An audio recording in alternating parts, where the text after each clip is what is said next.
Je vais faire quelque chose d'unique. Je ne pense pas que cela ait déjà été fait auparavant. Je vais démanteler Mahomet ce soir, le Coran ce soir et la Mecque, et je vais le faire en utilisant uniquement des preuves du 7e siècle, du siècle où cet homme a vécu, du siècle où ce livre a soi-disant été révélé, et du siècle où cette ville existait. Soyez patient avec moi. C'est énormément de choses à démanteler, et je dois le faire en 1 heure, donc je vais vous demander de ne pas me regarder. Je veux que vous regardiez les écrans, parce que nous allons parcourir rapidement ce matériel. Posez vos stylos, vous n'allez pas suivre. Arrêtez de parler à vos voisins, ils regarderont probablement ici à la place, et après, parce que cela prendra 1 heure entière et probablement un peu plus pour faire cela, je ne ferai pas. Je veux entendre vos questions, mais je ne peux pas le faire d'ici. Donc, nous allons clôturer la réunion et ensuite, je reviendrai ici devant. Et si certains d'entre vous ont des questions à me poser, faites-le. Mais avant cela, je veux présenter des livres que mon bon ami Georges, qui est au fond, lorsque vous irez dans le foyer, regardez ce livre. C'est le livre qui confronte vraiment le Coran, celui dont je vais parler plus tard dans l'exposé d'aujourd'hui. C'est le livre numéro 1 qui a vraiment mis à mal les manuscrits du Coran. Je parlerai de certaines des objections musulmanes, mais c'est de Claire Tisdale. C'est là depuis 100 ans. Et je ne sais pas pourquoi je suis censé vanter cela, parce que c'est moi qui passe par le British Museum en regardant la Bible comme l'alternative au Coran. Mais c'est une vidéo, un DVD, qui vous aide avec ça. Alors passons directement à la critique historique de l'islam. Un aperçu rapide. L'accent est mis sur rapide. Alors allons-y. Que vais-je faire? Je vais regarder 4 domaines. Je vais regarder le problème avec les sources, puis je vais passer à la Mecque, de là à Mahomet et de là au Coran. Nous allons terminer avec le Coran parce que c'est de loin le matériel le plus dommageable. Une grande partie de ce que je vais présenter ce soir, la plupart d'entre vous n'ont jamais vu auparavant, et si c'est le cas, eh bien, que Dieu vous bénisse. Parce qu'alors vous comprendrez probablement un peu. Mais pour la plupart d'entre vous, ce sera nouveau. Quelles sont les affirmations que les musulmans font concernant le récit islamique standard? S-I-N. N'est-ce pas génial? Péché. Nous allons mettre fin au péché ce soir.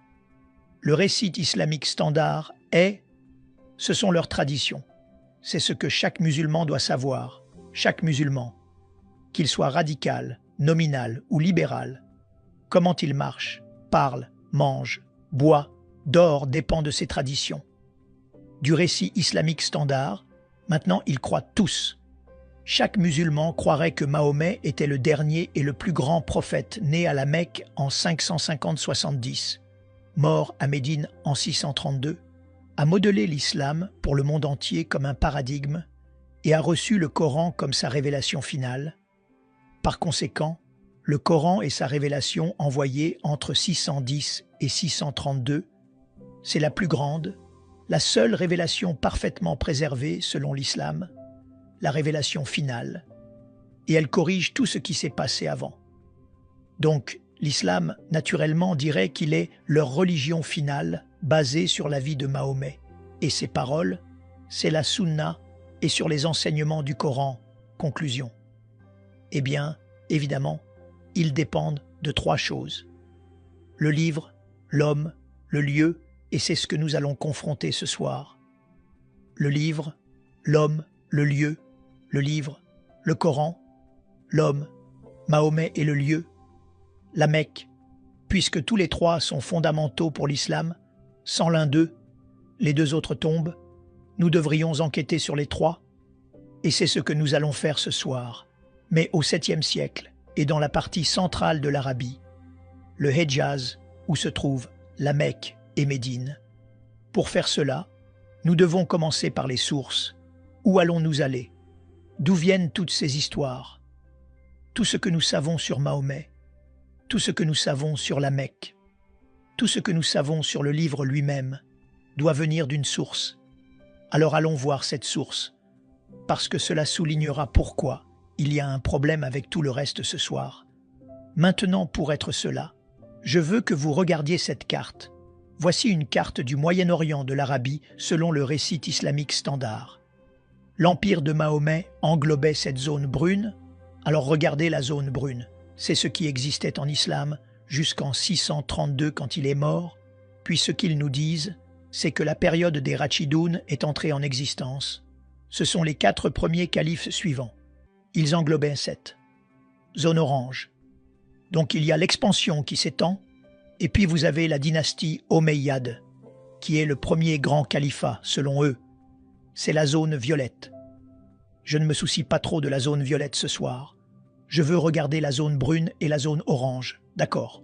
C'est la zone que je veux regarder. Donc de Tripoli à l'ouest jusqu'en Afghanistan à l'est, de la Turquie au nord jusqu'au Yémen au sud. Soyez patients avec moi, allons-y. Maintenant voici ce qu'ils disent, c'est leur récit. Ce n'est pas mon récit. Ils disent que Mahomet est né en 570. Le Coran a été révélé à partir de 610, puis il monte et va de la Mecque jusqu'à Jérusalem, monte aux 8-7 cieux, rencontre Allah, descend, rencontre Moïse, et découvre qu'il doit prier 50 fois. Moïse dit de le faire descendre. Alors il fait des allers-retours entre le 7e et le 5e ciel et le fait passer de 50 à 30 à 20 à 10 à 5 prières. Donc cela se passe en 621. Puis il quitte la Mecque, monte à Médine en 622, vient et prend le contrôle de la Mecque et défait la Mecque en 633 et meurt ensuite en 632. Donc c'est la vie de Mahomet selon leur tradition. Une fois qu'il meurt, Abou Bakr prend le relais pendant 2 ans, il meurt paisiblement, et ensuite vient Omar qui prend le relais pendant 10 ans, lui ne meurt pas paisiblement, il est tué, et ensuite, bien sûr, Othman prend le relais, et il dure environ 12 ans avant d'être tué, mais pendant qu'il est là en tant que calife, le Coran est finalisé. Donc le Coran, le livre dont nous allons parler ce soir, a été créé. Ce livre que j'ai dans les mains ici vient d'Othman. C'est ce que chaque musulman vous dira. Et puis quand il est tué, Ali prend le relais. Et il ne dure qu'environ 5 ans avant d'être vaincu là lors de la bataille de Siffin par Muawiyah. Donc conclusion, l'islam était entièrement formé dans le Hedjaz en 661. C'est ce qu'ils disent. Croyez-vous tous cela? Nous dirons oui pour l'instant. D'accord. Dans environ 1 heure, vous pourrez dire non. Mais pour l'instant, disons simplement oui. Continuez avec moi. Maintenant, voici la question. Tout ce que je viens de vous dire, comment diable et d'où tenez-vous cela? Eh bien, vous espéreriez que cela vienne de personnes qui vivaient réellement à cette époque, n'est-ce pas? Et de personnes qui vivaient réellement là, des témoins oculaires comme nous l'avons avec Jésus. Matthieu était un témoin oculaire, Jean était un témoin oculaire. Vous espéreriez que la même chose fonctionnerait avec l'islam? Eh bien, allons voir ce que nous trouvons pour savoir qui était Mahomet. Tout ce qui se serait passé, tout ce que je viens de vous montrer. Nous devons revenir aux sources pour toutes ces histoires. Maintenant, Mahomet meurt en 632. La première source que nous obtenons est ce que nous connaissons comme sa biographie, connue sous le nom de Sira. Alors qui a écrit la biographie? Quelqu'un qui connaissait Mahomet, n'est-ce pas? Non. Le premier qu'ils prétendent qu'il écrit est Ibn Ishaq, qui est mort en 765. C'est 130 ans après Mahomet. Y a-t-il un problème là, les amis? D'accord, vous venez avec moi. Continuons. Mais nous n'avons pas Ibn Ishaq. Nous devons aller à ce gars ici. Ibn Hisham, c'est lui qui écrit réellement ce que dit Ibn Ishaq, jette la plupart et ne conserve que ce qu'il aime. Il meurt en 833. Après lui vient qui meurt en 835. C'est ce que nous savons sur Mahomet. Rien d'Ibn Ishaq. Alors débarrassons-nous simplement de lui. Le voilà parti. Mais ce n'est pas la seule chose que nous avons. Ce n'est pas la seule. Nous avons une énorme quantité de matériel sur Mahomet, sur ce qu'il dit. C'est connu sous le nom de hadith. Et les paroles, ce sont les paroles de ce que Mahomet a dit. Elles ont été écrites pour la première fois par Al-Bukhari. Maintenant, regardez sa date, 870. Vous pensiez qu'Ibn Hisham était assez mauvais? C'est 240 ans après les faits, et après lui, il y a d'autres, comme Sahih Muslim, Ibn Daoud, Tirmidhi, Ibn Majah, Nasa'i, et puis vous avez Ibn Ishaq. Donc ce sont les 6 compilations de hadiths faisant autorité qui ont été mises par écrit. Mais regardez, elles sont toutes au 9e et 10e siècle, n'est-ce pas? Puis vous avez encore 2 autres genres de ce que nous connaissons comme le récit islamique standard. Le tafsir sera les commentaires qui expliquent le Coran, et puis bien sûr le tariq, qui sera les histoires de toute l'humanité, jusqu'à Mahomet, d'abord écrite par Tabari. Regardez sa date, il est mort en 923. Maintenant je mets leur date de décès exprès. Parce que tout a été écrit normalement dans les 20 ans suivant leur mort, c'est quand il serait écrit. Mais cela pourrait changer et continuer à être manipulé. Je vais écrire jusqu'à leur mort. Remarquez que tout ce que je vous ai montré ne commence même pas à être écrit avant 200 ans. 200 ans après la mort de Mahomet, vous obtenez la Sira, et puis vous obtenez les hadiths 240 ans plus tard. Et ce n'est qu'au 10e siècle que vous obtenez même les 2 autres genres. Le nom d'Abdul Malik. Je le mets là parce qu'il est le premier à nous présenter quelqu'un appelé Mahomet. Regardez quand il introduit cela. Il l'introduit en 692. Mahomet est mort en 632. Vous avez 60 ans avant même qu'il ne soit introduit sur la scène mondiale. Est-ce que cela dérange l'un d'entre vous? Mais le Mahomet dont nous allons parler, le Mahomet de l'islam, ce Mahomet a été introduit par ces gens, les Abbassides. Et ils le font, ils arrivent au pouvoir en 749. Le Mahomet que nous regardons est entièrement leur invention, et ils ont eu 84 ans pour finalement obtenir sa biographie en environ 100 ans, pour obtenir ses paroles, et bien sûr les 2 autres genres. Donc Mahomet a été révélé 84 ans après que les Abbassides l'aient créé, 141 ans après qu'il ait été introduit pour la première fois, et pourtant 200 ans après qu'il ait soi-disant vécu. Ce sont tous trop tard. Maintenant, en plus de cela, jetons un coup d'œil aux gens qui les ont introduits, regardez où ils vivaient, tout ce qu'on nous a dit. Ils disent que cela se passe à la Mecque, à Médine, c'est le Hedjaz, c'est la partie centrale de l'Arabie, ces 2 cercles verts. Et pourtant, tous les écrivains de ces traditions travaillaient à Bagdad, qui est à 1200 milles trop loin au nord. Vous avez Ibn Hisham, qui est né à Bassora. Il a grandi au Caire, mais il a fait son travail à Bagdad. Le Caire est à plus de 990 milles de la Mecque. Bassora est à 1200 milles de la Mecque. Vous avez Al-Bukhari, qui écrit les hadiths. Il est de Bukhara, qui est en Ouzbékistan. C'est à 2600 milles de distance. Al-Tabari, qui a écrit. Il vient du Tabaristan, dans le nord de l'Iran. C'est à 1700 milles de distance. Aucun des écrivains traditionnels n'a vécu ou travaillé à la Mecque ou à Médine. Ils étaient tous trop loin au nord de la Mecque et venaient de l'ouest à l'est de Bagdad. Toutes ces régions du nord sont celles d'où venaient les Abbassides. Commencez-vous à voir le tableau? Il y a un problème ici. Tout ce que nous savons sur l'homme Mahomet, tout ce que nous savons sur le Coran, tout ce que nous savons sur la Mecque vient de 200 à 300 ans plus tard et de centaines de miles plus au nord, trop tard et trop loin. D'accord? Alors vous dites, eh bien, la même chose se produit dans le christianisme, nous avons le même problème, n'est-ce pas? Faisons la même application, regardons nos hadiths. En fait, mettons le même genre que nous venons de regarder pour connaître le livre, l'homme et le lieu et appliquons à Jésus-Christ. Parce que Jésus-Christ a aussi une sira, n'est-ce pas? C'est la biographie de Jésus, écrite par Matthieu, Marc, Luc et Jean. Ai-je raison? Il a aussi des hadiths. Ce sont les paroles de Matthieu, Marc, Luc et Jean, quand c'est écrit en lettres rouges. Chaque fois que Jésus parle, ce sont des lettres rouges. Donc nous avons aussi les hadiths de Jésus. Nous avons aussi le tafsir.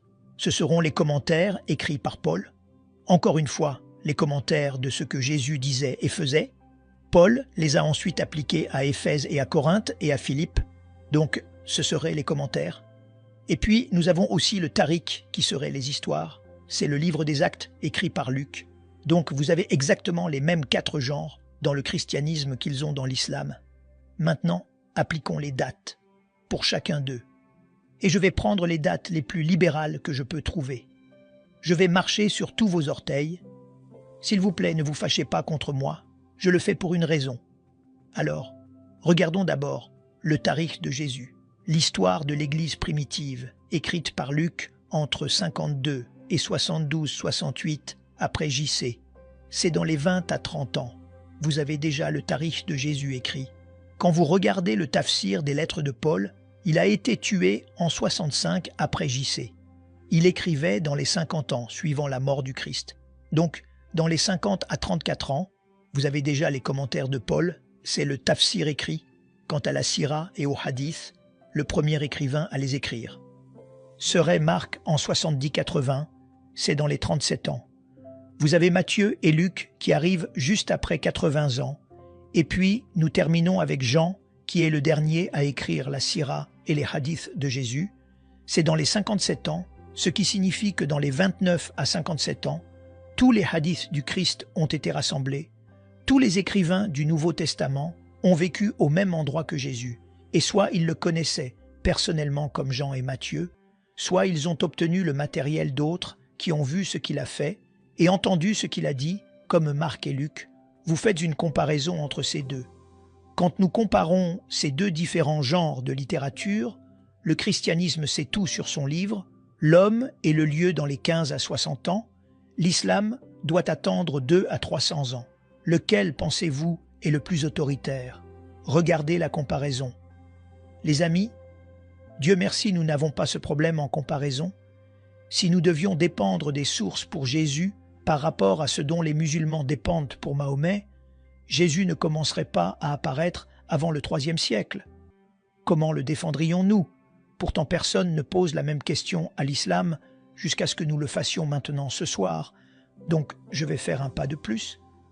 Vous vous souvenez que je viens de vous dire qu'Ibn Hisham a écrit la sira de Jésus et qu'il est mort en 833 et que c'est 200 ans après les faits. Vous m'avez entendu dire ça, n'est-ce pas? J'ai menti. Nous n'avons rien d'Ibn Hisham. Rien n'a été écrit qui a été écrit par cet homme au IXe siècle. Alors d'où pensez-vous que vient ce livre? C'est le livre que vous devez tous lire si l'un d'entre vous fait une étude sur Mahomet. Vous devez lire La vie de Mahomet écrite par Alfred Guillaume. C'est l'ouvrage de référence que tout le monde doit consulter. D'où pensez-vous qu'il vient? Il ne vient pas d'Ibn Hisham. Il vient de ce monsieur ici, Heinrich Ferdinand Wüstenfeld, un chercheur allemand, arabisant, vivant dans les années 1800, qui pendant 2 ans, entre 1858 et 1860, est allé dans 4 villes allemandes différentes, c'est en Europe, dans différentes écoles et certainement différentes bibliothèques, et il a simplement commencé à rassembler tout ce qu'il pouvait trouver sur cet homme nommé Mahomet, l'a rassemblé pendant cette période de 2 ans et l'a publié en 1860. C'est la biographie que vous devez tous lire parce qu'elle a été prise par Alfred Guillaume, qui l'a traduite d'abord en français, puis en anglais. Tout ce que nous savons sur Mahomet vient de ce chercheur allemand, et cela ne date que de 160 ans. L'homme dont les musulmans dépendent pour savoir qui était leur prophète ou ce qu'il a fait est un linguiste allemand âgé qui a écrit l'histoire de Mahomet il y a 160 ans, donc plus de 1000 ans trop tard. Pouvez-vous imaginer comment ils vont défendre cela? Comment, s'il y a des musulmans ici, allez-vous défendre votre prophète maintenant en regardant à quel point tout est tardif concernant ce qu'il a fait là-bas, soi-disant au 7e siècle? Vous pouvez le voir dans le dilemme pour les chercheurs aujourd'hui. Leurs conclusions sont que l'islam, tel que nous le connaissons, n'existait pas au 7e siècle, mais a évolué sur une période de 5 siècles, 2 à 300 ans. Le Coran n'a probablement pas été révélé à un seul homme en 22 ans comme les musulmans nous le disent, mais a probablement évolué sur une période de 50 à 100 ans. La conclusion, l'histoire de l'islam, au moins depuis l'époque du calife Abdul Malik, 685 à 705, et avant, est une fabrication ultérieure. Maintenant, si c'était le cas, le problème est-ce bien? Que allons-nous faire? Comment se fait-il que vous puissiez voir ce qui les préoccupe? Ils ont dit, eh bien, où devons-nous aller? Je suggérerais, retournons au 7e siècle, puisque nous ne pouvons pas faire confiance au 9e et 10e siècle. Pour ce que Mahomet faisait ou comment était le Coran au 9e et 10e, désolé, Retournons au siècle où vivait Mahomet, retournons au siècle où la Mecque existait, et retournons au siècle où ce livre a été écrit. Alors, commençons par la Mecque. Pourquoi je veux commencer par la Mecque? Vous verrez pourquoi. La Mecque est extrêmement importante. Rappelez-vous que l'islam dépend de 3 jambes. Vous enlevez une des jambes, les 2 autres s'effondrent. Donc si vous commencez par le livre, l'homme est le lieu pour les 3 jambes. Si vous commencez à confronter la Mecque, ça commence à vaciller. Une fois que vous fermez la Mecque, tout le reste s'effondre. Parce que s'il n'y a pas de Mecque, alors peu importe qui est Mahomet, ou quel est le nom, ou où vous le trouvez, il n'est pas à la Mecque, n'est-ce pas? Et si ce n'est pas à la Mecque, alors de quel Mahomet parlons-nous? Et peu importe quel Coran nous regardons, il ne vient pas de la Mecque. S'il ne vient pas de la Mecque, bingo! Alors, vous avez un Coran différent. Alors, fermons d'abord la Mecque. Commençons par la Mecque et voyons ce que nous pouvons trouver. Maintenant, c'est ce qu'ils prétendent, selon les traditions, selon le récit islamique standard. La Mecque est où Adam et Ève sont jetés au chapitre 7, verset 24 du Coran. Ils sont chassés du jardin d'Éden à la Mecque. Donc évidemment, c'est la plus ancienne ville de l'histoire. N'est-ce pas? Il faut avoir des gens pour avoir une ville. Et il n'y a personne avant Adam et Ève. Donc c'est évidemment la plus ancienne ville de l'histoire. C'est là qu'Abraham a vécu selon le chapitre 21 du Coran, versets 51 à 71. C'est 1900 avant JC. Donc elle devait avoir existé, alors désolé. Revenons en arrière. C'est aussi le centre du commerce nord-sud-est-ouest. Donc ce devrait être l'un des lieux les plus connus et les mieux documentés de l'histoire. Maintenant, c'est aussi, selon le Coran, le centre de l'histoire. Mais voici le problème. Ouvrez le Coran et voyez si vous pouvez trouver ce mot, la Mecque, dedans. Vous ne le trouverez qu'une seule fois, au chapitre 48, verset 24. Donc ce n'est pas un livre, ce n'est pas un lieu auquel on fait très souvent référence, sauf une fois, c'est le lieu du prophète. Alors, regardons et voyons ce qu'il dit sur le lieu du prophète dans le Coran. Eh bien, c'est la mère de tous les établissements, selon le chapitre 6. C'est là où Adam et Ève ont été jetés. Selon le chapitre 7, c'est là qu'Abraham a vécu. Selon le chapitre 21, c'est là que Mahomet est né. Et c'est aussi là que la Mecque est devenue le centre de la Qibla, la direction de la prière, selon le chapitre 2. Maintenant, ce qui précède implique que des gens y ont vécu depuis le tout début. Pourtant, la seule référence que nous pouvons trouver est le chapitre 48-24, si c'est un lieu si important. Pourquoi n'y a-t-il qu'une seule référence?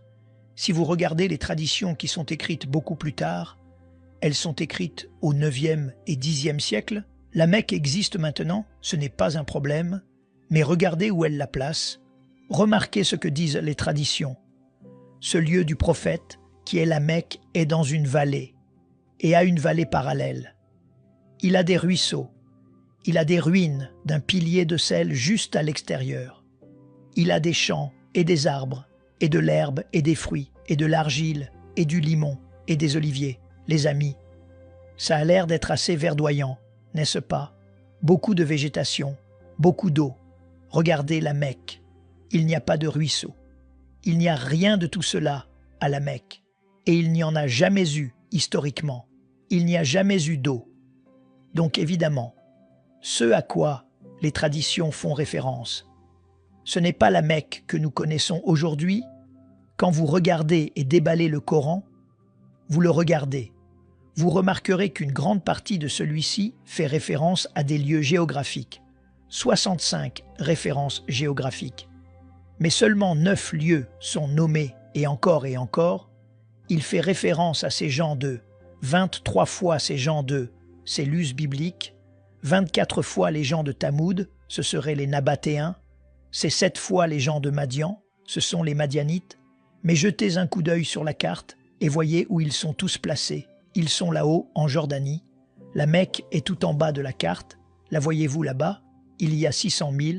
Si ce prophète avait un contact quotidien avec ces gens de Madian, il devrait avoir un hélicoptère ou un avion pour monter et descendre en 1200 000 en une seule journée.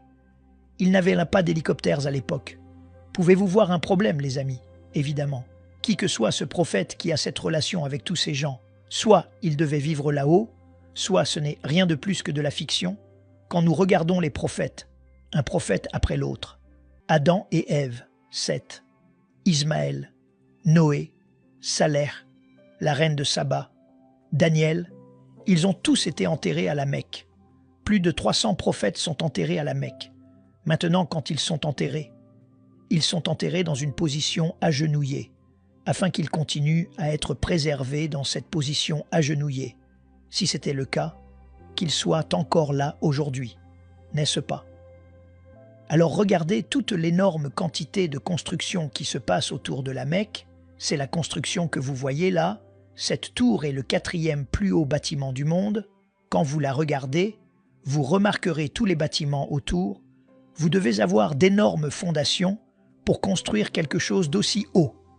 Comme ils construisent ces fondations, ils auraient dû tomber sur un prophète. Ils n'en ont trouvé aucun. Ce qui suggère qu'aucun de ces prophètes n'a été enterré là. Si ce qui précède était vrai, cela signifierait que presque toute la Bible devrait être réécrite, car tous nos prophètes sont à 600 à 1000 milles plus au sud. Alors quand est la première référence que vous pouvez trouver sur la Mecque? Elle vient de l'Apocalypse du Pseudo-Méthode, continué Auto-Byzantium, Arabica 741 après JC. Mahomet est mort en 634, 632. S'il a même vécu, c'est plus de 100 ans plus tard que nous obtenons la première référence à cela. Qu'en est-il des cartes? Est-ce que la Mecque y figure? Ptolémée est la meilleure source à consulter, car il a écrit la géographie de l'Arabie. Et il y a ceux qui ont pris sa géographie et en ont fait des cartes, comme Leonardo Hall dans les années 1400. Remarquez que lorsque vous regardez la carte, la Mecque n'y est pas. En voici une autre réalisée par Laura Fries en 1541. Remarquez que la Mecque n'y est pas non plus. En voici une autre mettant ce que Ptolémée a dit, réunie en 1571 par Sebastian Münster. Même problème. La Mecque n'existe tout simplement pas sur aucune de ces cartes. Voici une carte du 7e siècle qui a été rétablie jusqu'en 730. Voyez-vous? La Mecque dessus. Moi non. En voici une autre rétablie jusqu'au 7e siècle. Pouvez-vous trouver la Mecque sur l'une de ces cartes? Pas une seule. Donc certainement que Ptolémée ne connaissait pas cet endroit. Quand vous regardez les qiblas, ce sont toutes les directions de la prière. Maintenant, rappelez-vous qu'au chapitre 2 du Coran, toutes les qiblas étaient dirigées vers la Mecque selon le Coran lui-même. Dan Gibson, qui a fait le meilleur travail sur ce sujet, et il a examiné plus d'une centaine de mosquées, et il est allé à toutes leurs qiblas, et remarquez ce qu'il a trouvé. Du 7e siècle jusqu'au 8e siècle, jusqu'en 706, chaque qibla fait face à Pétra, pas une seule qibla ne fait face à la Mecque. Nous sommes au 8e siècle. Nous ne pouvons toujours pas trouver de mosquée faisant face à la Mecque. Ce n'est qu'en 715 que la première mosquée fait face à la Mecque. Qu'est-ce que cela vous dit? Pendant 100 ans, ils n'ont jamais su où était la Mecque et fixé le fait. Regardez où se trouvent toutes ces qiblas. Elles sont à Médine, en Chine, en Inde, en Syrie, en Égypte, en Israël, en Jordanie, partout dans le monde, et pourtant aucune d'entre elles ne semble savoir où était la Mecque pendant plus de 100 ans. Ils ne savaient pas où était la Mecque. Étaient-ils si ineptes ou est-ce que la Mecque existait même? Maintenant, nous arrivons à la théorie de la route commerciale. Et c'est ce que Montgomery Watt a aidé les musulmans. Il a essayé de les aider à montrer que vous pouvez trouver la Mecque si vous regardez simplement la route commerciale. Le commerce passait par la Mecque. Maintenant, le commerce avait l'habitude d'aller de cette façon, directement à travers le golfe Persique jusqu'à Bassora, à travers l'Irak, à travers la Syrie jusqu'au Liban. Mais ensuite, vous aviez les Sassanides qui ont commencé à guerroyer contre les Byzantins et pendant 200 ans, du 5e au 6e et 7e siècle, ils ont fermé le golfe Persique à cause de ces guerres. Donc, le commerce a dû être réacheminé. Alors ce que dit Montgomery Watt, c'est qu'ils sont allés de l'Inde. Rappelez-vous que tout le commerce vient de Chine et d'Inde. Ils ne peuvent pas aller au nord à cause de l'Hindu Kush et de l'Himalaya. Alors ils traversent la mer d'Arabie. Ils viennent à Aden. Ils sont au sud et ils vont zip 1250 milles jusqu'à Gaza au nord. Maintenant, remarquez que la Mecque est à mi-chemin. Et puis vous avez Ibn Ishaq. Donc ce sont les 6 compilations de hadiths faisant autorité qui ont été mises par écrit. Mais regardez, elles sont toutes au 9e et 10e siècle, n'est-ce pas? Puis vous avez encore 2 autres genres de ce que nous connaissons comme le récit islamique standard. Le tafsir sera les commentaires qui expliquent le Coran, et puis bien sûr le tariq, qui sera les histoires de toute l'humanité, jusqu'à Mahomet, d'abord écrite par Tabari. Regardez sa date, il est mort en 923. Maintenant je mets leur date de décès exprès. Parce que tout a été écrit normalement dans les 20 ans suivant leur mort, c'est quand il serait écrit. Mais cela pourrait changer et continuer à être manipulé. Je vais écrire jusqu'à leur mort. Remarquez que tout ce que je vous ai montré ne commence même pas à être écrit avant 200 ans. 200 ans après la mort de Mahomet, vous obtenez la Sira, et puis vous obtenez les hadiths 240 ans plus tard.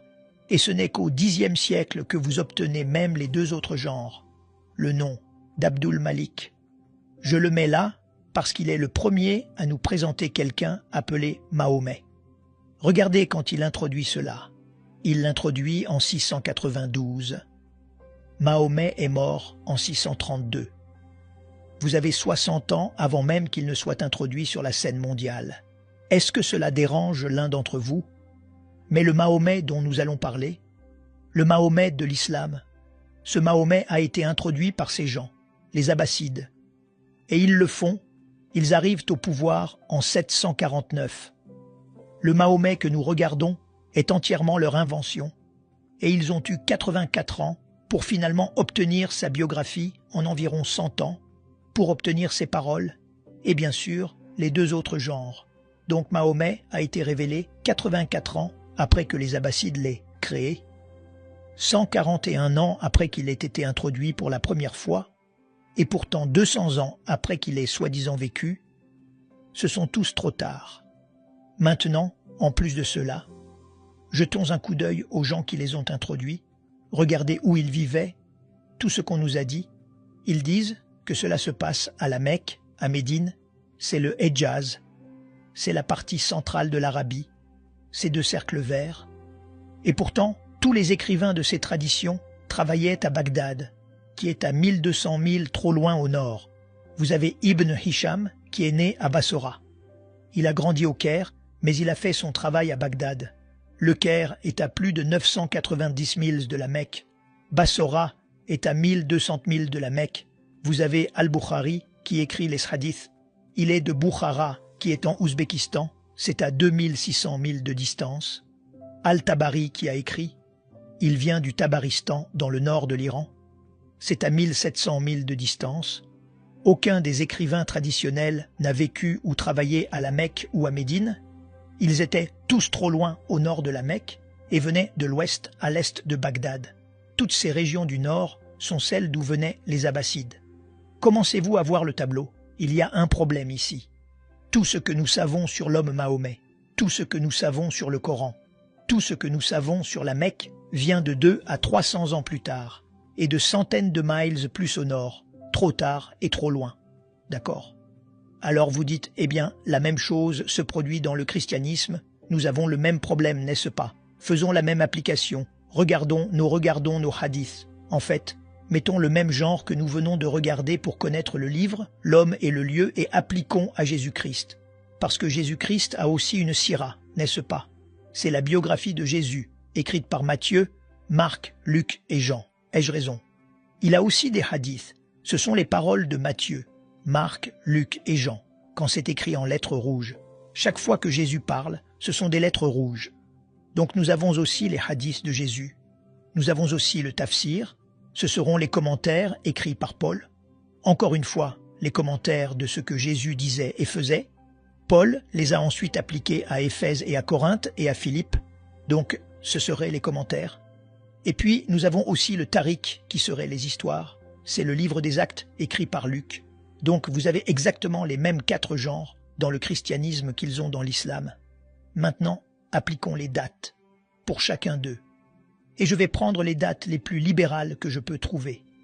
Je vais marcher sur tous vos orteils. S'il vous plaît, ne vous fâchez pas contre moi, je le fais pour une raison. Alors, regardons d'abord le tarikh de Jésus, l'histoire de l'Église primitive, écrite par Luc entre 52 et 72-68 après JC. C'est dans les 20 à 30 ans. Vous avez déjà le tarikh de Jésus écrit. Quand vous regardez le tafsir des lettres de Paul, il a été tué en 65 après JC. Il écrivait dans les 50 ans, suivant la mort du Christ. Donc, dans les 50 à 34 ans, vous avez déjà les commentaires de Paul, c'est le tafsir écrit. Quant à la sira et au hadith, le premier écrivain à les écrire. Serait Marc en 70-80, c'est dans les 37 ans. Vous avez Matthieu et Luc qui arrivent juste après 80 ans. Et puis, nous terminons avec Jean, qui est le dernier à écrire la sira et les hadiths de Jésus. C'est dans les 57 ans, ce qui signifie que dans les 29 à 57 ans, tous les hadiths du Christ ont été rassemblés. Tous les écrivains du Nouveau Testament ont vécu au même endroit que Jésus, et soit ils le connaissaient personnellement comme Jean et Matthieu, soit ils ont obtenu le matériel d'autres qui ont vu ce qu'il a fait et entendu ce qu'il a dit, comme Marc et Luc. Vous faites une comparaison entre ces deux.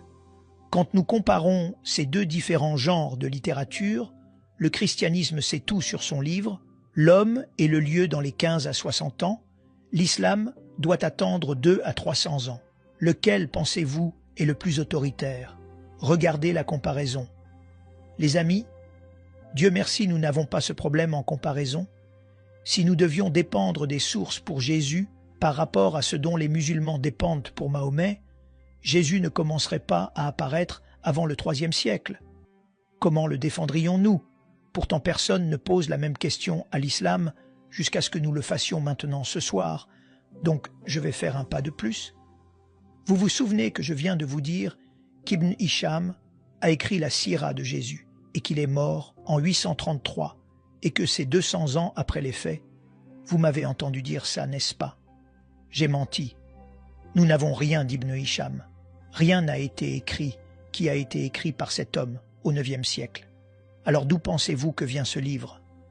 C'est le livre que vous devez tous lire si l'un d'entre vous fait une étude sur Mahomet. Vous devez lire La vie de Mahomet écrite par Alfred Guillaume. C'est l'ouvrage de référence que tout le monde doit consulter. D'où pensez-vous qu'il vient? Il ne vient pas d'Ibn Hisham.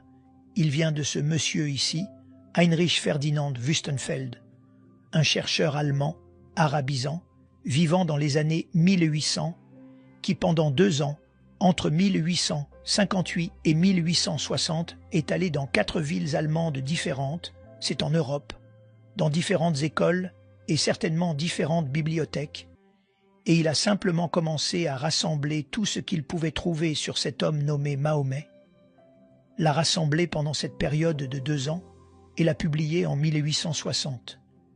C'est la biographie que vous devez tous lire parce qu'elle a été prise par Alfred Guillaume, qui l'a traduite d'abord en français, puis en anglais. Tout ce que nous savons sur Mahomet vient de ce chercheur allemand, et cela ne date que de 160 ans. L'homme dont les musulmans dépendent pour savoir qui était leur prophète ou ce qu'il a fait est un linguiste allemand âgé qui a écrit l'histoire de Mahomet il y a 160 ans, donc plus de 1000 ans trop tard. Pouvez-vous imaginer comment ils vont défendre cela?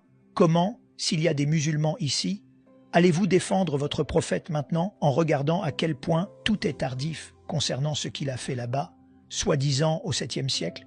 Vous pouvez le voir dans le dilemme pour les chercheurs aujourd'hui. Leurs conclusions sont que l'islam, tel que nous le connaissons, n'existait pas au 7e siècle, mais a évolué sur une période de 5 siècles, 2 à 300 ans.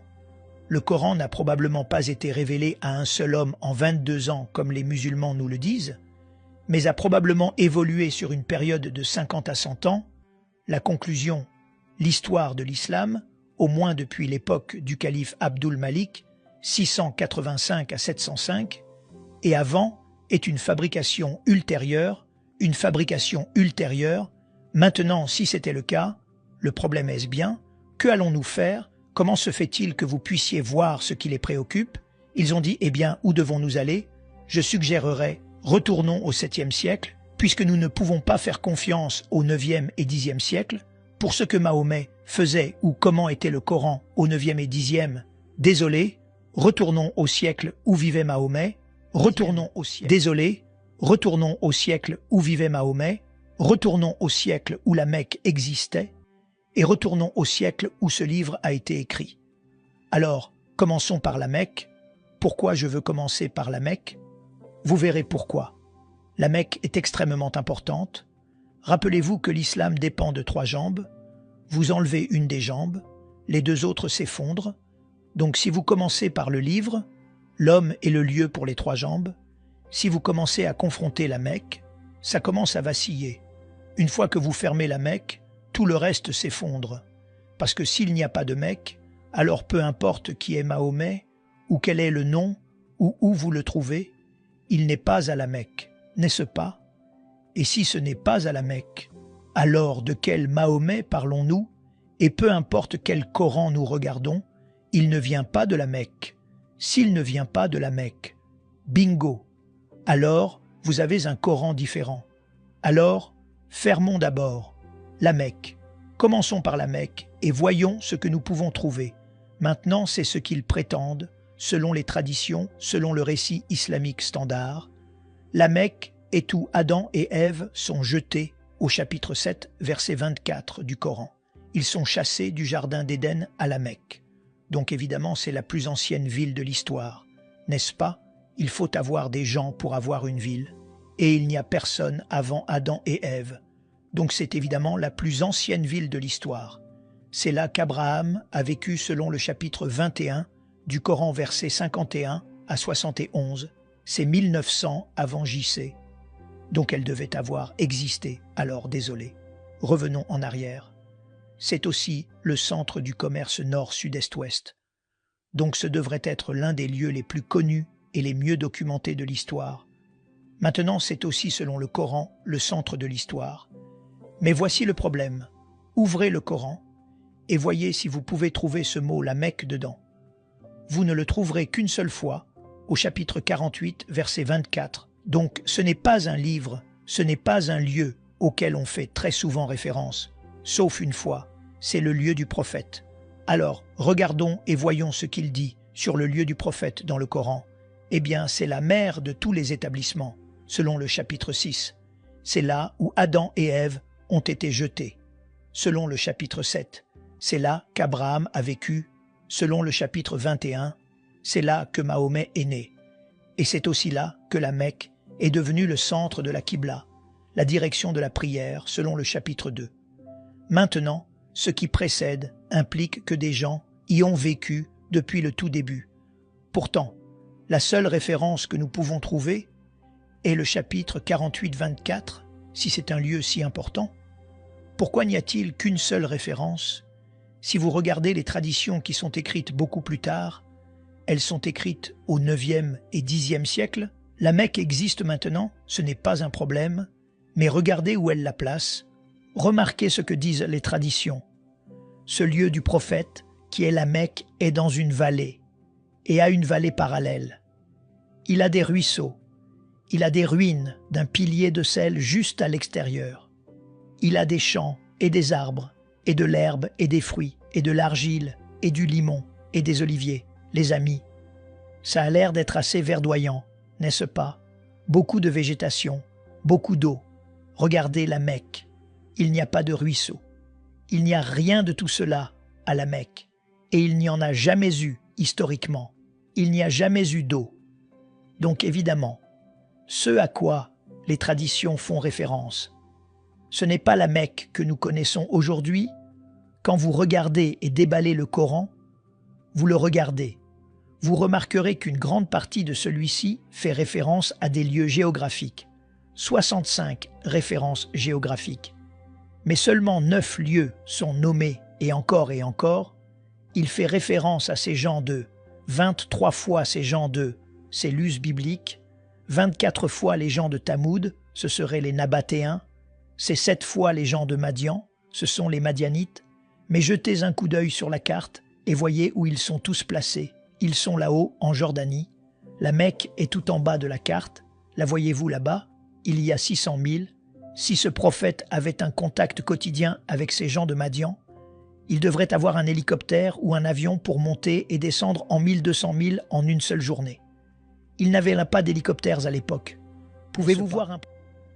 Alors regardez toute l'énorme quantité de construction qui se passe autour de la Mecque. C'est la construction que vous voyez là. Cette tour est le 4e plus haut bâtiment du monde. Quand vous la regardez, vous remarquerez tous les bâtiments autour. Vous devez avoir d'énormes fondations pour construire quelque chose d'aussi haut. Comme ils construisent ces fondations, ils auraient dû tomber sur un prophète. Ils n'en ont trouvé aucun. Ce qui suggère qu'aucun de ces prophètes n'a été enterré là. Si ce qui précède était vrai, cela signifierait que presque toute la Bible devrait être réécrite, car tous nos prophètes sont à 600 à 1000 milles plus au sud. Alors quand est la première référence que vous pouvez trouver sur la Mecque? Elle vient de l'Apocalypse du Pseudo-Méthode, continué Auto-Byzantium, Arabica 741 après JC. Mahomet est mort en 634, 632. S'il a même vécu, c'est plus de 100 ans plus tard que nous obtenons la première référence à cela. Qu'en est-il des cartes? Est-ce que la Mecque y figure? Ptolémée est la meilleure source à consulter, car il a écrit la géographie de l'Arabie. Et il y a ceux qui ont pris sa géographie et en ont fait des cartes, comme Leonardo Hall dans les années 1400. Remarquez que lorsque vous regardez la carte, la Mecque n'y est pas. En voici une autre réalisée par Laura Fries en 1541. Remarquez que la Mecque n'y est pas non plus. En voici une autre mettant ce que Ptolémée a dit, réunie en 1571 par Sebastian Münster. Même problème. La Mecque n'existe tout simplement pas sur aucune de ces cartes. Voici une carte du 7e siècle qui a été rétablie jusqu'en 730. Voyez-vous? La Mecque dessus. Moi non. En voici une autre rétablie jusqu'au 7e siècle. Pouvez-vous trouver la Mecque sur l'une de ces cartes? Pas une seule. Donc certainement que Ptolémée ne connaissait pas cet endroit. Quand vous regardez les qiblas, ce sont toutes les directions de la prière. Maintenant, rappelez-vous qu'au chapitre 2 du Coran, toutes les qiblas étaient dirigées vers la Mecque selon le Coran lui-même. Dan Gibson, qui a fait le meilleur travail sur ce sujet, et il a examiné plus d'une centaine de mosquées, et il est allé à toutes leurs qiblas et remarquez ce qu'il a trouvé. Du 7e siècle jusqu'au 8e siècle, jusqu'en 706, chaque qibla fait face à Pétra, pas une seule qibla ne fait face à la Mecque. Nous sommes au 8e siècle. Nous ne pouvons toujours pas trouver de mosquée faisant face à la Mecque. Ce n'est qu'en 715 que la première mosquée fait face à la Mecque. Qu'est-ce que cela vous dit? Pendant 100 ans, ils n'ont jamais su où était la Mecque et fixé le fait. Regardez où se trouvent toutes ces qiblas. Elles sont à Médine, en Chine, en Inde, en Syrie, en Égypte, en Israël, en Jordanie, partout dans le monde, et pourtant aucune d'entre elles ne semble savoir où était la Mecque pendant plus de 100 ans. Ils ne savaient pas où était la Mecque. Étaient-ils si ineptes, ou est-ce que la Mecque existait même? Maintenant, nous arrivons à la théorie de la route commerciale. Et c'est ce que Montgomery Watt a aidé les musulmans. Il a essayé de les aider à montrer que vous pouvez trouver la Mecque si vous regardez simplement la route commerciale. Le commerce passait par la Mecque. Maintenant, le commerce avait l'habitude d'aller de cette façon, directement à travers le golfe Persique jusqu'à Bassora, à travers l'Irak, à travers la Syrie jusqu'au Liban.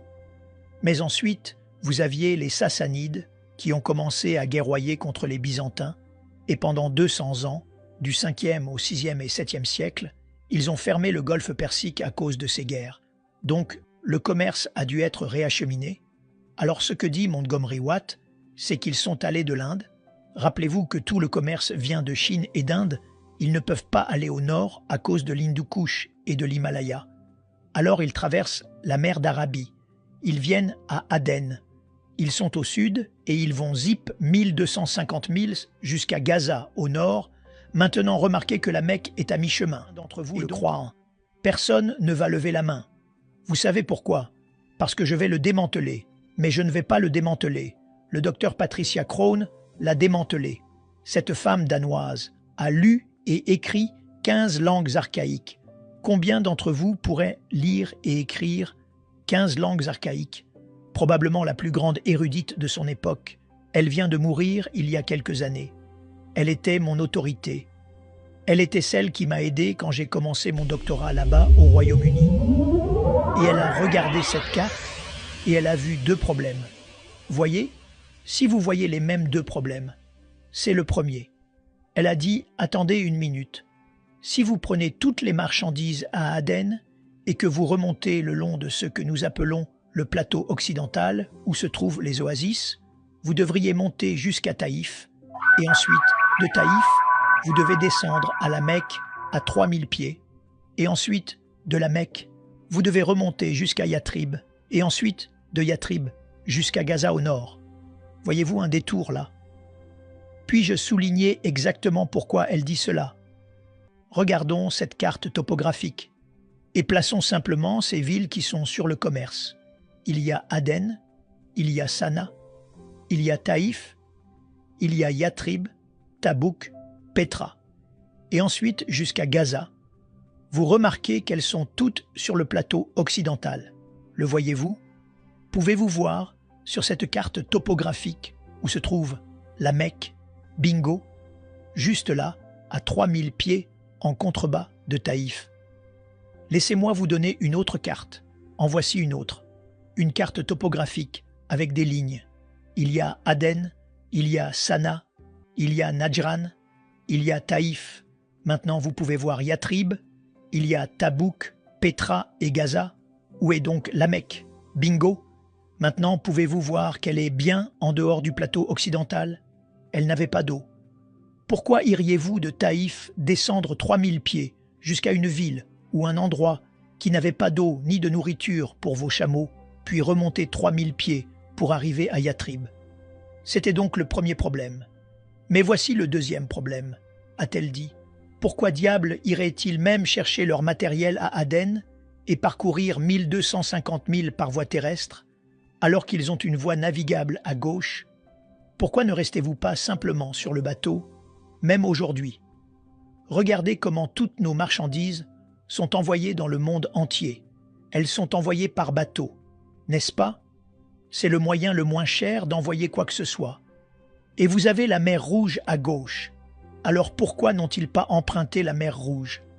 Maintenant, elle est intelligente, parce qu'elle lit et écrit 15 langues. Elle est retournée à tous les documents commerciaux du 2e, 3e, 4e, 5e, 6e jusqu'au 7e siècle, quelque chose qu'aucun musulman n'a jamais fait, et elle a écrit un livre intitulé Meccan Trade and the Rise of Islam en 1987 et a reçu des menaces de mort à cause de ce qu'elle a trouvé. Voici ce qu'elle a trouvé. Elle a dit que lorsque vous observez le commerce, il traverse la mer d'Arabie jusqu'à Aden. Oui, ils s'arrêtaient à Aden. Ils y prenaient des provisions. Mais ils ne s'y arrêtaient pas. Ils ne déchargeaient aucune marchandise là-bas. Ils remontaient dans la mer Rouge. Ils allaient à Adulis, et elle a trouvé Adulis encore et encore, et puis d'Adulis remontait la mer Rouge jusqu'à Petra, et puis de Petra à Gaza, et puis de Gaza à travers tout le monde méditerranéen. C'est ce qu'elle a trouvé. Mais elle n'est pas allée assez loin. C'était en 1987. Nous avons trouvé autre chose, voyez-vous. Ce qu'elle n'a pas réalisé, c'est dans quelle partie de la mer Rouge et de quel côté de la mer Rouge ils sont allés pour faire cela. Vous devez regarder les cartes topographiques depuis l'espace et vous devez voir où sont les canaux. Voyez-vous la ligne bleu foncé là, juste au milieu de la mer Rouge? Je vais mettre une ligne rouge dessus pour que vous puissiez encore mieux la voir. C'est là que vont les gros navires aujourd'hui. Mais au 7e siècle, ils n'avaient pas de gros navires. Alors où allaient-ils? Ils allaient là où se trouvent les lignes oranges, les lumières dorées. Ce sont les canaux qu'utilisaient les bateaux. Remarquez qu'ils ne sont pas du côté arabe. Ils sont du côté africain. N'ai-je pas raison? Donc contrairement à la côte est de l'Arabie, qui était aride et sèche sans eau douce, peu peuplée, la côte ouest de l'Afrique avait beaucoup d'eau douce et avait de plus grandes populations. De plus, la côte ouest avait des ports facilement accessibles. Nous connaissons leurs noms, les voici, Les ports le long d'eux sont Assab, Adulis, continués sur Swakin, Bérénice et Saphaga. Regardez les dates. Ils sont tous antérieurs à l'islam. Remarquez qu'ils sont tous à une journée de bateau l'un de l'autre. Donc ils y allaient chaque nuit pour s'abriter. Ils existent depuis le IIIe siècle avant JC du côté de la mer Rouge. Je suis désolé. Du côté arabe de la mer Rouge, le seul port que nous connaissons s'appelle Yanbu, qui soutenait Yatrib. Qu'en est-il de Jeddah, qui soutient la Mecque? Les musulmans m'ont toujours demandé « Eh bien, Jeddah n'existait-elle pas non plus ?» Le docteur John Houting, qui est l'autorité mondiale sur Jeddah, a écrit son livre là-dessus, et si vous regardez son livre, il dit que Jeddah n'existait pas avant le 8e siècle après JC. Elle a été créée parce que la Mecque a été créée. La Mecque n'avait pas d'eau. Elle avait donc besoin de provisions. C'est pourquoi ils ont créé Jeddah. Donc, puisqu'il n'y en avait pas d'autres, débarrassons-nous de Jeddah et de la Mecque. Les voilà qui disparaissent de l'écran. Sans Jeddah, sans la Mecque, qu'advient-il de l'islam? Un grand X rouge? Qu'en est-il alors des civilisations? Peut-être qu'elle connaissait cet endroit. Demandons, et le docteur Patricia Crone est allée partout. Elle a posé cette question. Si la Mecque était la plus ancienne ville de l'histoire de l'humanité, quelqu'un, quelque part, aurait dû en entendre parler, alors elle est allée et elle a regardé. Et j'ai regardé tous les empires pour voir ce qu'ils disaient. Maintenant, rappelez-vous qu'elle lit et écrit 15 langues. Donc elle a lu tout dans sa langue d'origine. Les Assyriens, elle n'a rien trouvé sur la Mecque. Les Babyloniens ne savaient rien de la Mecque. L'Empire romain ne savait rien de la Mecque. Les Perses non plus. Qu'en est-il de ceux qui en sont beaucoup plus proches, comme les Nabatéens? Ils ne savaient rien de la Mecque. Et les Sabéens ne savaient rien. Et les Himyarites non plus, ni les autres, ni les Kinda, ni les Kédarites, aucun de ces peuples, y compris les Nubiens, juste de l'autre côté de la mer Rouge. Aucun d'eux n'avait entendu parler de la Mecque, pas un mot, jusqu'au 8e siècle. Qu'est-ce que cela vous dit de la Mecque, les amis, si c'est le centre de l'histoire, si c'est la plus ancienne ville de l'histoire, c'est là qu'Abraham a vécu. Si tout le commerce maintenant nord, sud, est, ouest y passe, pourquoi personne n'en avait entendu parler? Eh bien, qu'en est-il des autres villes qui se trouvaient dans cette région? Demandons et voyons si elles y sont. Car il y a beaucoup de villes dans cette région ou de villages. Pas vraiment de villes, ce sont des hameaux, et voyons si l'histoire les connaît. Regardons Najran, qui se trouve à environ 400 milles au sud. Une petite ville, mais Strabon en parle beaucoup. Pline l'Ancien en parle. Ptolémée en parle. Idrizi, tout cela, c'est bien connu. Qu'en est-il de Sana dans cette région, juste à côté de la Mecque? Oui, elles sont bien connues. Les Grecs en parlent depuis le 6e siècle avant JC. Ils font référence à ces lieux. Il y a tout un livre écrit sur leur histoire. Petra, Zygovski a écrit un livre entier sur l'histoire de Petra, où Muhammad a écrit une autre histoire là-dessus. Pourquoi toutes ces villes insignifiantes sont-elles mentionnées, mais aucune d'entre elles, pas une seule, ne mentionne la Mecque? Je vais vous dire pourquoi. Pour savoir pourquoi, regardez une carte et vous verrez pourquoi. Regardez ces 4 cartes. Ce sont 4 images topographiques de l'Arabie.